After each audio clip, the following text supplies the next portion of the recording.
Number 5, DK Metcalf. Really? You gotta get a young guy in the mix.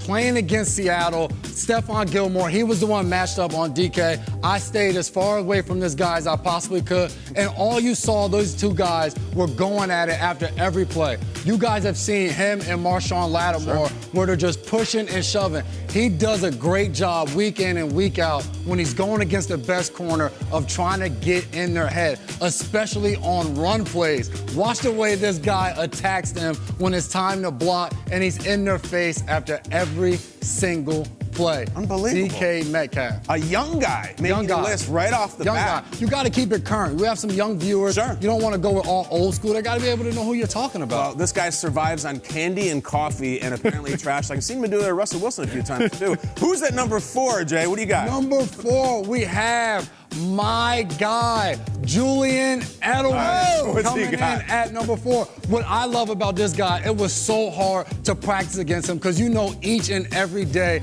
he was going to bring it. There were some days you can tell, hey, he wasn't in the mood, but your mental approach had to be ready. Look at that face. Look at it. Foxborough. 2 guys, Malcolm Butler, Logan Ryan. You guys know them. 2 of the best DBs in the league while they were playing. Both of those guys said they would not be the player they are today if it wasn't for the way he attacked them and trash talked them every day in practice.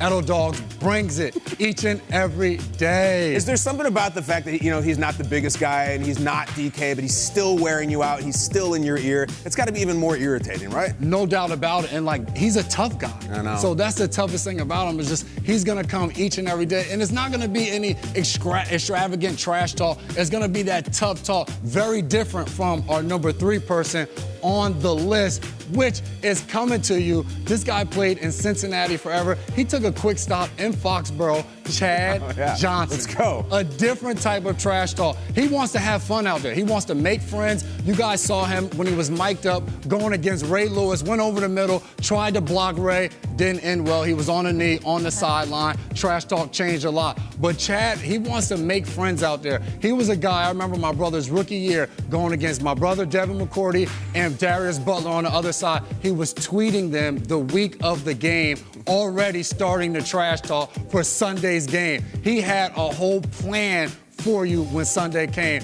Chad Johnson, our number 2 guy on the list. Chad predates social media. He used to send Pepto-Bismol in the mail to people like Fred Smoot the week that they were playing him. He's got a Hall of Fame jacket.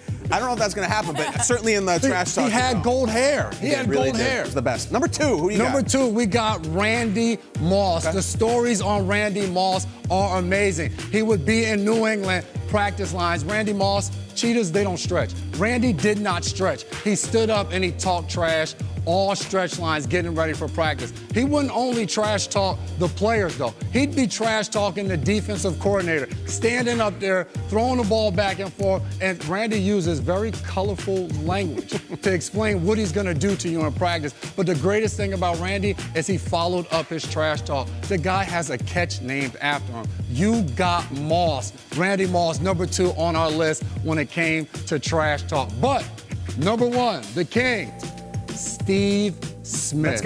Let's go. This guy, his trash talk was aggressive. You had to be wary when you played against this guy. You remember him going against Aqib Talib, going at it. What did he say at the end of the game? Ice up, son. Ice up. I remember playing against this guy in Baltimore. We're playing the game. He catches a pass. Our middle linebacker, Wesley Woodyard, hits him, starts talking trash. I go up to Woodyard after the play. I say, hey, I'm matched up with him all game. You make sure you leave Steve Smith alone. We have a good thing going right now. It's cordial. It's good competition. I don't want any problems with this guy. You knew he was bringing it each and every week. Unbelievable. So, number 1, Steve Smith, senior. A whole spectrum here. When you look at the list, Jay, you pleased with it? Is there anything you really wrestled with? Larry Fitzgerald was a special type.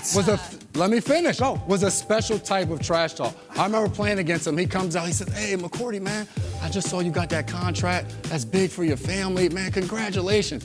Fitz would try to like sweet talk you, make you feel good, make you feel like you got a friend out there, and then go up there and catch the ball on your head and spike it. And you just be like, Fitz, I just thought we were talking about Thanksgiving dinner 2 plays ago. Jason, you look great. You've been working out. How's the family? Bam! Set you up the whole time. Larry Fitzgerald. Awesome. Peter, you know that move on this show. What do you think of the list? That's my move. Sweet talk you, then I bash you when you walk away. Here it is. All of these guys are wonderful. The fifth one, I don't see DK Metcalf as that yet, and maybe he is going to be that one. What I would mention is a player that I thought has had a really cool media career that I always thought was a talker. Brandon Marshall.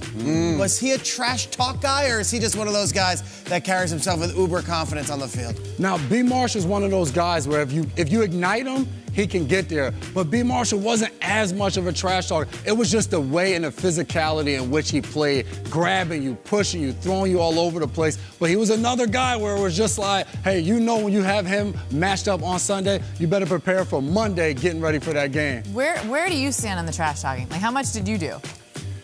It depends. Certain guys, you'd have to go out there and try to get under their heads. But I played with a guy, Cortland Finnegan. Yeah, I know who that is. You guys all remember him. All-time agitator. The Andre Johnson fight. This guy's from Sanford. Went to a small school, drafted in the 7th round. His mindset was, the guy I'm going against, he's a better player than me. So what I'm going to do, I'm going to get in his head from the first play. That Andre Johnson fight, that started years ago. 2 times a week where they'd be going at it each and every game. Cortland Finnegan, probably the best trash talker of DBs over a long time after Deion Sanders. Unbelievable.